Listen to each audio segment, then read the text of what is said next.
Hi, my name is Claire and this is my story.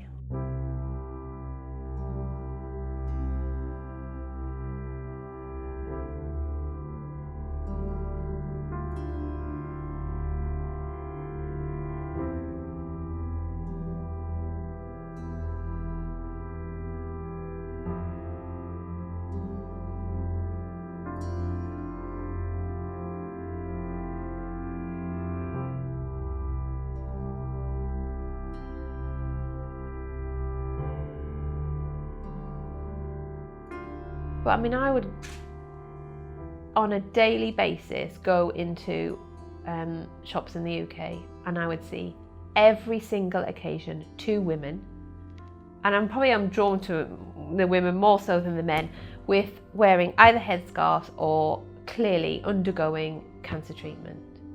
And that is the most.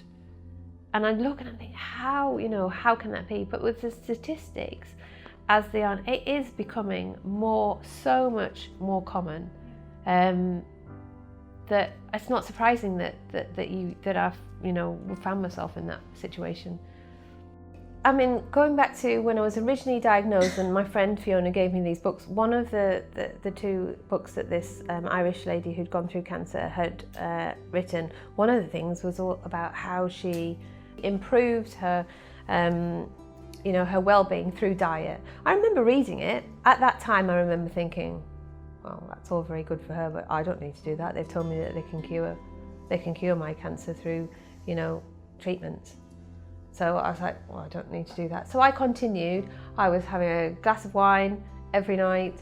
I was eating and drinking really what I wanted. I didn't really think about what I saw. It was for me, it was medicine. It didn't register with me that my body was being poisoned by chemotherapy. It just didn't register.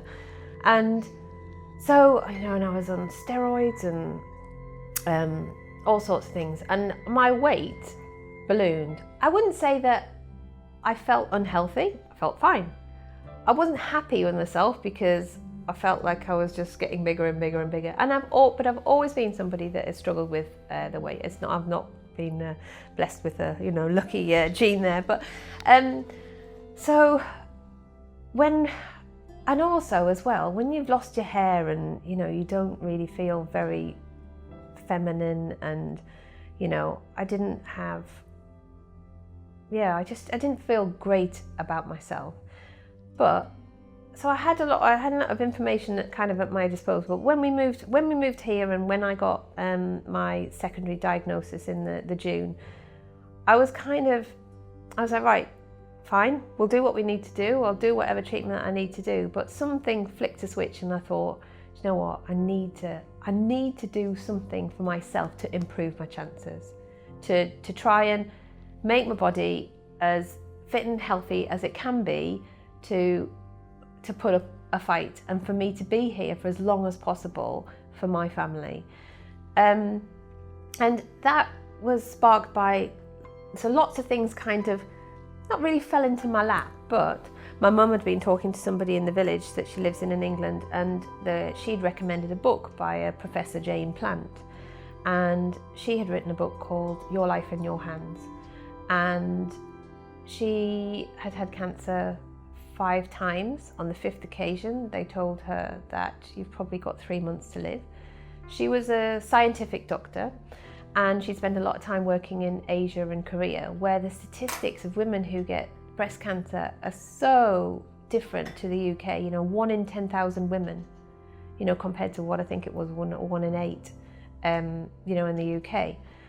And she was like, there's got to be something in the diet. So she effectively came up with a diet that she followed, and for whatever reason, she's still here today, and I think it's now about 18 or 19 years later. And effectively, it was a vegan diet, eating fruits, vegetables, nuts, and pulses. So that's kind of loosely where my diet came from. And then I was like, well, that's all well and good. What the hell am I going to eat? It's all right saying fruits, vegetables, nuts, and pulses. What does that mean? What do I do with these things to actually make it? Because food was such a big, it was a big part of my life, and still is. I'm happy to say it still is a big part of my life. Particularly, is I've always been someone that's appreciated food. The fact that I'm married to a chef, we like to go to nice restaurants to, eat nice foods, and it's a big thing. But then that kind of rolled into, and I can't really remember how it happened, but I started looking for superfoods, and I think I googled superfoods in Dubai, and at that time the only person that was supplying superfoods within the UAE was Hayley McDonald. And so I got in touch with Hayley. I can't even remember, I think I just wanted to buy some superfoods at that stage, but she, long story short, but she basically got me started in terms of, well, what do I do with these ingredients? So she would come round to our apartment here, and she would give me food lessons. So how to, I bought a Vitamix, made some serious investments, but I bought a juicer, but I started off with a centrifugal juicer. And so she'd show me how to make juices, how to make my own almond milk, how to, make all sorts of even different soups, how to cook them to try and get the most nutrition, or not cook them, and so most of it was raw. And coupled with that, I saw a nutritionist at the Dubai Herbal and Treatment Centre, and she helped me work on a plan, and I learned more about alkalinity in the body, and how that can having an alkaline diet can help, because cancer thrives in an acid type of environment. So I started to learn about what I was putting into my body, and then on the juicing front, that then led me to Jason Vale, who is a UK juicing guru, and Hayley was friends with him, and so right, okay, well that's because I would just juice whatever was in my fridge, and I still did, to be honest, until I decided, right, I'm off to Portugal. I'm going to Jason's new juicy oasis juicing retreat. Yeah. So when I turned up there, obviously it was a year on. I'd been eating a relatively clean vegan diet, juiced lots. So I'd eradicated, I didn't eat any sugar or caffeine. And, we had, I can't remember if we had 4 or 5 juices in the program, but we wouldn't have our first juice till 10:30 in the morning. The rest of the program was amazing in terms of there was loads of yoga, meditation. We did lots of hiking. There was rebounding, volleyball, tennis, anything. You could be as active or as inactive as you wanted to be honest. It was entirely up to you. And yeah, 7 days of just juicing. And it's not about, even though he does obviously have a program, 7 pounds in 7 days, but it wasn't, they don't have any scales there. You can't weigh yourself, which they don't tell you about. So everyone's turning up thinking they're going to get weighed, and they're like, no, there's no scales here.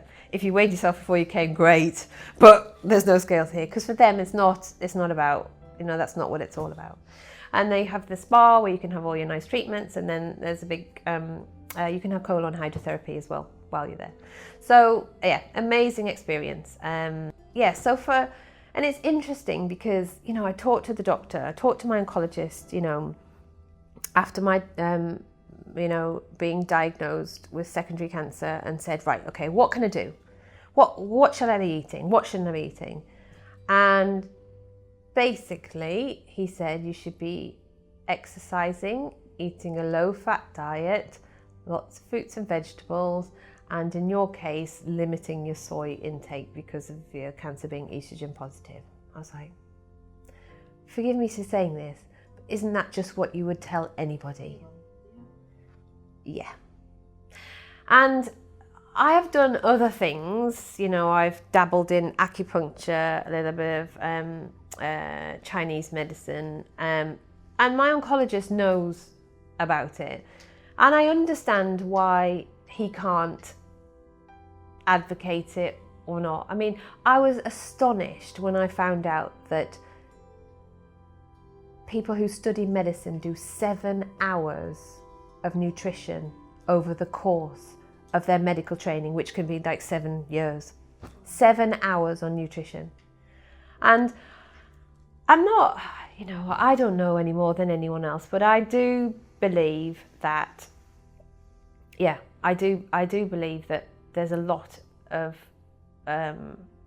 truth in what what people are putting into their bodies is affecting, and has, as Dr. Haria said, having a vast impact on people, the increased number of people getting cancers. But I have made small changes that I hope would help towards it. And like me as well, I haven't, I shouldn't, if you take it to the letter of the law, I shouldn't be using Ziploc bags, I shouldn't be using Tupperware, all these things that are carcinogenic.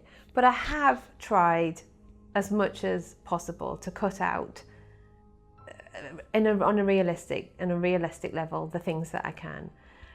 I started off by making sure that I was only eating, and the family were only eating organic fruits and veg.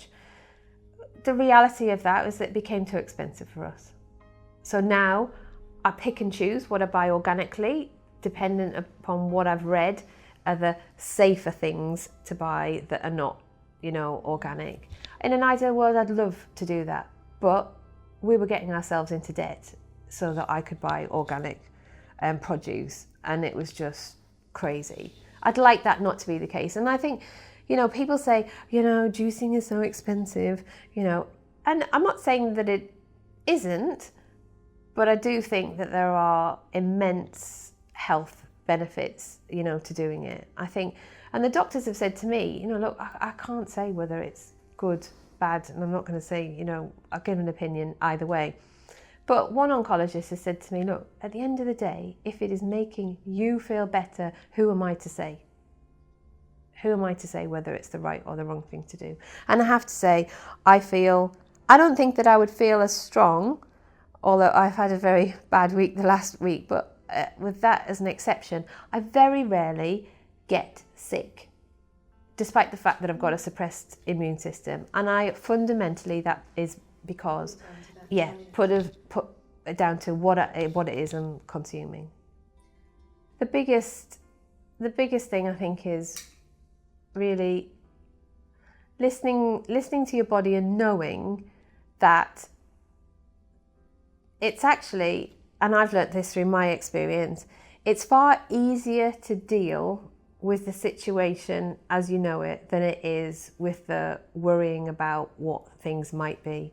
And in so many cases, if people are worried about something that they feel is unusual or not right, so many cases it turns out to be nothing. And wouldn't you rather have that peace of mind and not be spending all that time, worrying about it? The biggest thing, aside from everything else, is that something like this is a real reality check. And I've learned how important it is, the things you take for granted, the fact that you wake up every day and the fact that, you have a life, to live, and people complain about the smallest things. Well, you start to realise how important it is. What you put into your body affects everything, you do, your ability to breathe, and that, is so important to enable you to enjoy your life for however long it is. Because that's the reality, nobody knows.